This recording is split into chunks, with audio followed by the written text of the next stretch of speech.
Welcome to This Explainer. We're jumping right into a really painful yet deeply fascinating paradox today. We're talking about the approach avoidance conflict in relationships. Basically, it's that crazy psychological tug of war where we desperately crave human connection, but the absolute second it shows up, we push it away. It's an exhausting cycle, right? But by the end of our time together, you're going to understand exactly why your brain does this, and more importantly, how to actually stop it. So why do we chase what we refuse to receive? Think about this. I guarantee you've done it. Somebody gives you a genuine compliment. You know, you did an amazing job on that project, or you're such a kind person, and boom, what happens? You instantly turn into a defense attorney trying to prove them wrong. You're like, oh no, it was just the team effort, or I was just doing my job. We spend our whole lives begging for validation, yet the moment someone hands it to us on a silver platter, we literally refuse to take it. And that right there illustrates our core problem. Craving connection versus fearing vulnerability. It's essentially an amygdala hijack. We are completely starved for deep emotional closeness, but our nervous systems, they've learned to associate actually receiving that love with emotional exhaustion and terrifying vulnerability. We want the connection so badly, but our mind's protector parts step right in and scream, wait, this is unsafe. They're gonna expect you to perform or they'll reject you later. So we flinch. We push the love away just to stay safe. To really get this, we have to look at your childhood love blueprint. Why does our nervous system flinch like that? Well, we have to rewind the clock and look at attachment theory, specifically something called the imago effect. This is the unconscious tendency to seek out partners who recreate the familiar emotional vibe of our childhood. If your early experiences of love were inconsistent, highly critical, or distant, your brain literally learns that intimacy requires instability. You unconsciously hunt for partners who feel familiar to those early wounds to try and rewrite a painful past.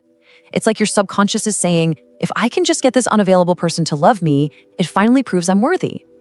Which leads us directly into the perform for love trap. Look, long before we could even talk as babies, we absorbed the emotional weather of the room. We quickly figured out a survival mechanism.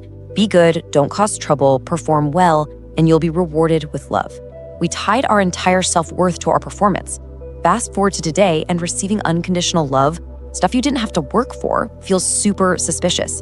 A genuine compliment actually threatens that fragile identity. It feels way less like a gift and way more like terrifying pressure to maintain a perfect, flawless image. I absolutely love this analogy.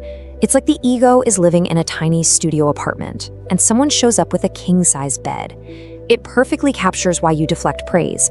Your familiar, small identity, the one whispering, I'm not enough, simply doesn't have the physical or emotional space to accept something as massive and expansive as unconditional love. The bed literally just won't fit through the door. And this brings us to the trap of limerence. Because we have this deep inability to receive healthy, available love, we become prime targets for a really painful condition called limerence. Now, limerence isn't just some innocent crush, not at all. It's a neurologically driven romantic obsession with an unavailable person, heavily linked to childhood emotional neglect. It's an agonizing addiction to a fantasy that acts as a coping mechanism for those early abandonment wounds. You end up pouring all your desire for love into the idea of a person, rather than the real, flawed human sitting right in front of you. You can see this playing out profoundly in a real-life case study from the Crappy Childhood Fairy about a letter from a nun named Sophia.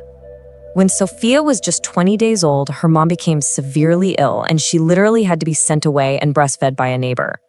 That kind of intense, early childhood neglect, that set the ultimate stage for a massive limerent episode decades down the line.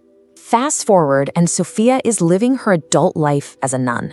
Her mother passes away, and that intense grief triggers those ancient, unmet needs from when she was just a tiny baby.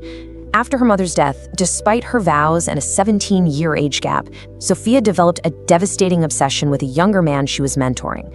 The grief pulled her right into a painful fantasy of emotional completion with someone who was entirely unavailable to her.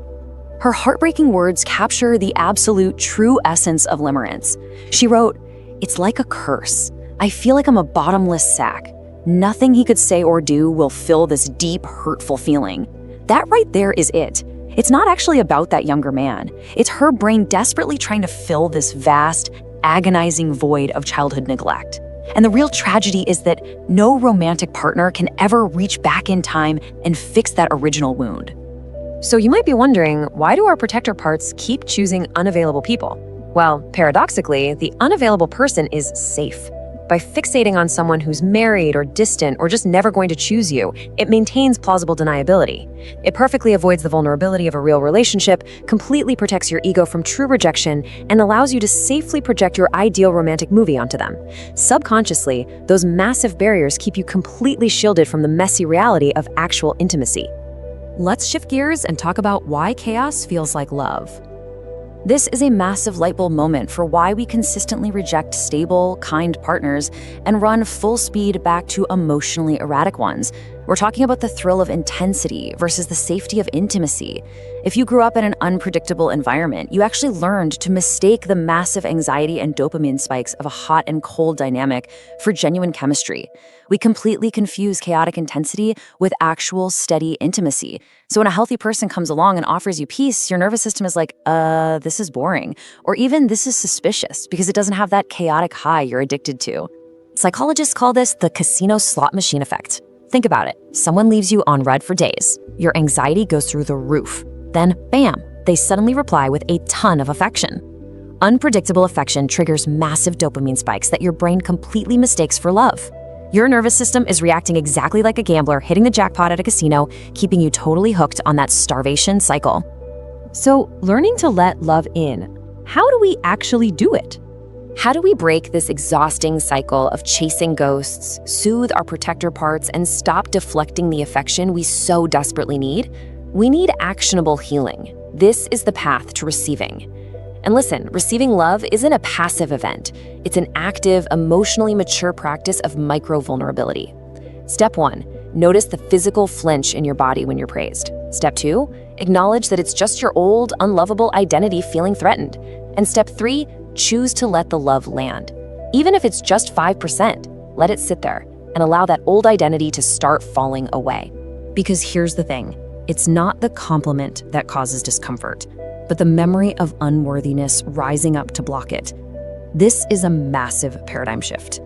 When someone says you are beautiful and your skin crawls, you aren't actually rejecting their kind words, you're just bumping straight into your own deeply ingrained belief that you don't deserve good things. It's an old ghost rising up to block the light.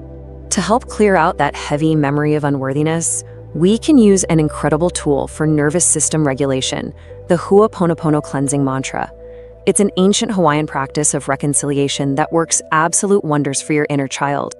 The mantra is simply, I'm sorry, I see you, please forgive me, thank you, I love you.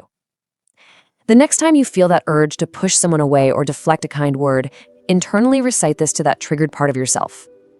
Just try it. It profoundly soothes your nervous system and halts that amygdala hijacked by offering deep forgiveness to the scared parts of you that temporarily forgot your true worth. Ultimately, taking in a compliment and accepting genuine care is the spiritual practice of receiving. It means dropping that defense attorney mindset once and for all. It's about tolerating the vast, unknown spaciousness of true love without rushing to fill it with anxiety. You have to stop the chase for external approval and actually give yourself the love you'd been begging for. Because when you finally let love in, you completely stop needing to frantically chase it on the outside. I want to leave you with this question. If someone offered you unconditional love today, would your identity allow you to accept it, or would you push it away? Are you finally ready to expand your tiny studio apartment into a space large enough to hold the immense love you actually deserve? Think about it. Thanks for learning with me today, and I'll catch you in the next explainer.